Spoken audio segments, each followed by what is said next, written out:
বিরোধীদের আপত্তির মাঝেই মঙ্গলবার লোকসভায় এক দেশ এক ভোট সংক্রান্ত বিল পেশ করল কেন্দ্র। কেন্দ্রীয় আইনমন্ত্রী অর্জুন রাম মেঘওয়াল সংবিধান সংক্রান্ত বিলটি পেশ করেছেন সংসদের নিম্নকক্ষে। ই ভোটিং এর বিলটির সপক্ষে ভোট পড়েছে 269টি, বিপক্ষে 198টি। পাশাপাশি ধ্বনি ভোটও হয়েছে লোকসভায়, সেখানেও পাশ হয়ে গিয়েছে বিলটি। যদিও এক দেশ এক ভোট বিল জেপিসিতে পাঠানোর পক্ষে প্রধানমন্ত্রী নরেন্দ্র মোদী। নির্ধারিত সময় মেনে মঙ্গলবার দুপুর 12টায় সংসদে এক দেশ এক নির্বাচন বিল লোকসভায় পেশ করেন কেন্দ্রীয় আইনমন্ত্রী অর্জুন রাম মেঘওয়াল। এরপর আলোচনা পর্বে বিলের বিরোধিতায় সরব হন ইন্ডিয়া জোটের সাংসদরা। বিল পেশ হতেই বিরোধীদের হৈ হট্টগোল শুরু হয়ে যায় লোকসভায়। কংগ্রেস, তৃণমূল, সমাজবাদী পার্টি সহ বিরোধী জোট ইন্ডিয়ার অন্য দলগুলিও এই বিলের বিরোধিতা করে। বিরোধী সাংসদদের বক্তব্য, এই বিল সংবিধানের মূল কাঠামোতেই আঘাত হানবে।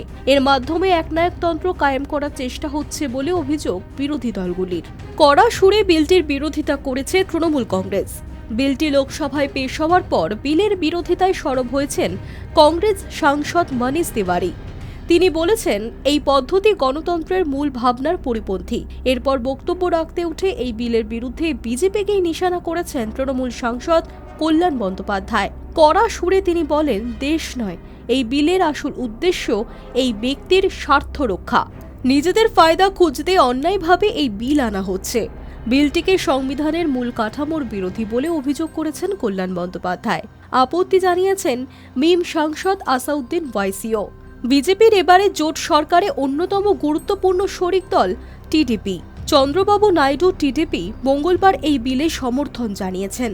শিবসেনা শিবিরও বিলের সম্মতি জানিয়েছে। এক দেশ এক ভোট সংক্রান্ত দুটি বিল মঙ্গলবার পেশ করা হয়েছে। সংবিধান 129তম সংশোধনী বিল এবং কেন্দ্রশাসিত অঞ্চল আইন বিল। এই বিল সংবিধানের পরিপন্থী বলে মনে করছেন বিরোধীরা। এদিকে বিল পেশের আগেই এই ইস্যুতে সরব হয়েছেন তৃণমূলের সর্বভারতীয় সাধারণ সম্পাদক অভিষেক বন্দ্যোপাধ্যায়। সোশ্যাল মিডিয়ায় তার দাবি, এক দেশ এক নির্বাচন সরাসরি গণতন্ত্রের উপর আঘাত, গণতন্ত্রের বৈচিত্র্যকে নষ্ট করা। রীতিমতো হুঁশিয়ারি সুরে পোস্ট করে অভিষেকের দাবি, তবে বাংলাও চুপ করে বসে থাকবে না, এর বিরুদ্ধে লড়াই চলবে। এই এক দেশ এক ভোটের পক্ষে কেন্দ্রের তরফে যুক্তি দেওয়া হয়েছে, এর ফলে নির্বাচন করার বিপুল খরচে হ্রাস টানা যাবে। যেমন সরকারের খরচ কমবে, তেমনি রাজনৈতিক দলগুলিরও খরচ কমবে। বারবার নির্বাচনের জন্য সরকারি কাজকর্ম, সরকারের উন্নয়ন প্রকল্প থমকে যায়। একসঙ্গে ভোট হলে তাও কমে যাবে। ভোটকর্মী এবং নিরাপত্তা রক্ষীদেরও খাটুনিও কমবে। Hi news network.